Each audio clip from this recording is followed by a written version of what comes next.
Hi all, welcome to my channel. So today recipe వచ్చేసి tomato పచ్చిమిర్చి రోటి పచ్చడి.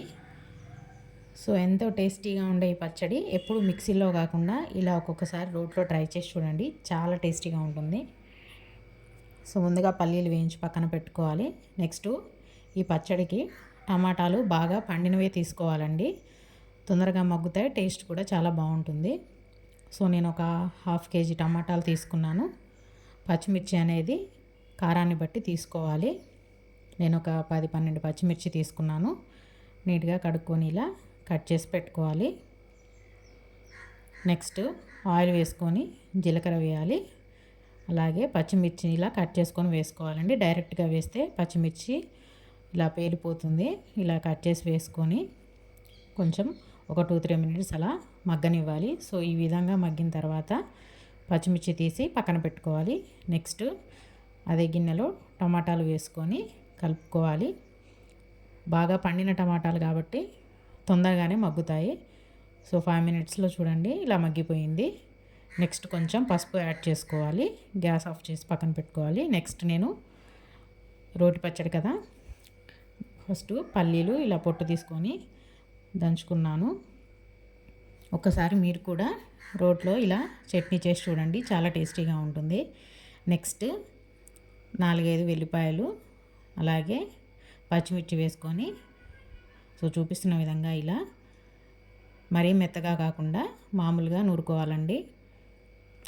తొందరగా మెదగడం కోసం కొంచెం సాల్ట్ వేసుకున్నాను, అలా అయితే తొందరగా మెదుగుతుంది. సో చూసారు కదా, మిక్సీలో అయితే ఒక్క గ్రైండ్ ఇలా చేయగానే వెంటనే మెత్తగా అయిపోతుందండి, అంత టేస్టీగా ఉండదు. సో నేను కొంచెం పుదీనా కూడా వేసుకున్నాను. మీ దగ్గర కొత్తిమీర పుదీనా ఏమున్నా యాడ్ చేసుకోవచ్చు, వేసుకోకపోయినా పర్లేదు. సో నెక్స్ట్ నానబెట్టుకున్న చింతపండు కొంచెం నీళ్లు యాడ్ చేసుకున్నాను, మరీ గట్టిగా ఉంటుందని కొంచెం వాటర్ యాడ్ చేసుకున్నాను. చింతపండు అయితే కంపల్సరీ యాడ్ చేసుకోవాలి. ఈ పచ్చడికి కొంచెం పులుపు తగిలితేనే టేస్ట్ అనేది మరింత బాగుంటుంది. సో దీన్ని చపాతీలోకి, పూరీలోకి, రైస్ ఆల్ పర్పస్ అండి, దోశల్లో కూడా చాలా బాగుంటుంది ఈ పచ్చడి. నెక్స్ట్ టమాటాలు కొంచెం కొంచెంగా వేసుకొని మెదుపుకోవాలండి, ఎందుకంటే ఇవి బాగా ఉడికిపోయి ఉన్నాయి కాబట్టి ఒక్కసారి వేసి కూడా మనం స్మాష్ చేయలేము. ఇలా కొంచెం కొంచెంగా వేసుకొని టమాటాలు ఇలా నూరుకోవాలి. సో చూసారు కదా, మొత్తం ఇలా మెదిగిపోవాలి, అంతా పచ్చళ్ళలో కలిసిపోయే విధంగా నూరుకోవాలి. సో అంతా వేసుకున్నాను. సాల్ట్ కావాలనుకుంటే సరిపడంత వేసుకోవాలి.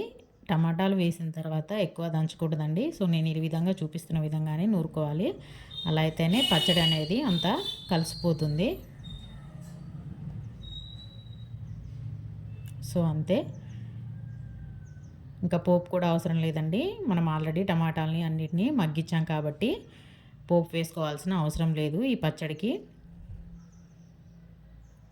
అంతే, ఎంతో టేస్టీగా ఉండే టమాటా పచ్చిమిర్చి పల్లి రోటి పచ్చడి రెడీ.